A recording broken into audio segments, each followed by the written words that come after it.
একটা রাতের ব্যবধানে মানুষের জীবনটা যে এত পরিবর্তন হয়ে যেতে পারে সেটা অনেক কাছ থেকে এখন উপলব্ধি করতে পারছি। চোখের সামনে আব্বুকে একটা রাতের ব্যবধানে একদম অসুস্থ হয়ে বিছানা ধরা হতে দেখলাম। বুঝলাম জীবনটা কতটা আনপ্রেডিক্টেবল, যে কোনো সময় যে কোনো মুহূর্তে যে কোনো কিছু ঘটে যেতে পারে।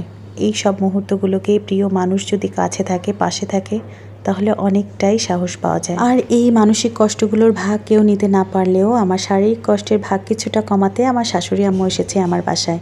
আম্মু আজকে খিচুড়ি রান্না করবে। বললাম আম্মু সবার সাথে এটা রেসিপিটা শেয়ার করুন। আম্মু আজকে কি রান্না করবেন? খিচুড়ি আর মাংস। আপনার হাতের এই খিচুড়িটা তো অনেক বেশি মজার। এতে তেল দিয়ে দেবো। তেলটা গরম হয়ে গেলে তারপরে ডালটা দিয়ে, ডালটা সিদ্ধ করে রাখা হয়েছে। আসলে মায়ের হাতের রান্না হচ্ছে সন্তানের কাছে সবচেয়ে প্রিয় হয়, কিন্তু বিয়ের পর থেকে আমার শাশুড়ি আম্মুর হাতের এই রান্নাটা খাওয়ার পর থেকে আমার আম্মুর হাতের খিচুড়িও আমার কাছে এত ভালো লাগে না। আমি মনে করি যে মানুষটার যে গুণটা রয়েছে সেটা স্বীকার করার মধ্যে কোনো দোষের কিছু নেই। আম্মুকে নর্মালি দেখে এই খিচুড়িটা রান্না করতে ছোলার ডাল ব্যবহার করে। দেখা যায় দোকান থেকে কিনে আনা ডাল নতুন পুরানো মেলানো অনেক সময় থাকে, এর জন্য একটু হাফ বয়েল করে নিয়েছে।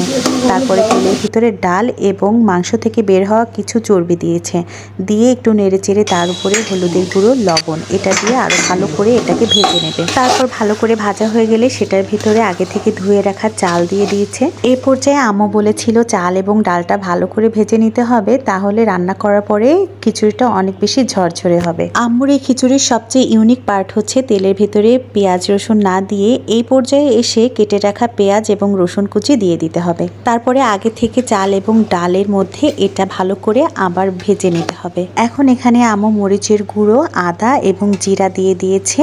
তারপরে এটার ভিতরে আবার দেখলাম শেষের দিকে কয়েকটা আস্ত মরিচ দিয়ে দিয়েছে, যেগুলো সিদ্ধ হয়ে থাকবে, যার প্রয়োজন সে ডলে নিয়ে ঝাল ঝাল করে যেন খেতে পারে।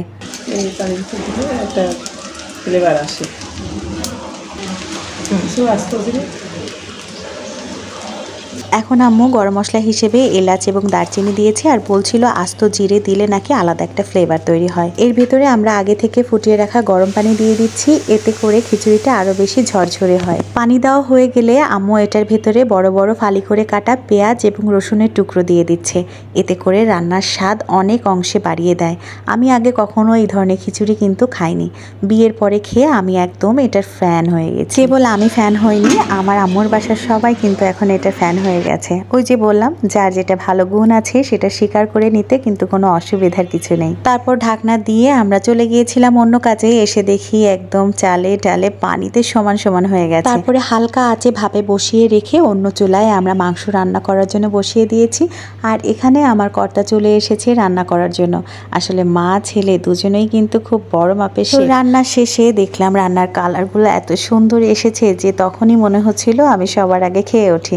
এদিকে চুলায় এখনো মাংস রয়েছে, মাংসটা শেষ হয়নি, আর আমাদের তো তর্স হয়েছে না যে কখন খাবো। মাংস কষানো হয়ে এসেছে, আর আমাদের মাংস রান্নার স্পেশালিটি হচ্ছে আমরা ওইটার মধ্যে চুই ঝাল এবং আস্ত রসুন অবশ্যই দিব। যদিও চুই ঝাল সবসময় আমাদের বাসায় একদম সংরক্ষণে থাকে না, কিন্তু আস্ত রসুন দিতে কিন্তু আমরা একদম ভুলি না। এই তো মাংস রান্না হয়ে গেছে, আর এই ছিল আমাদের শুক্রবারের রান্না বান্না খাওয়া দাওয়া।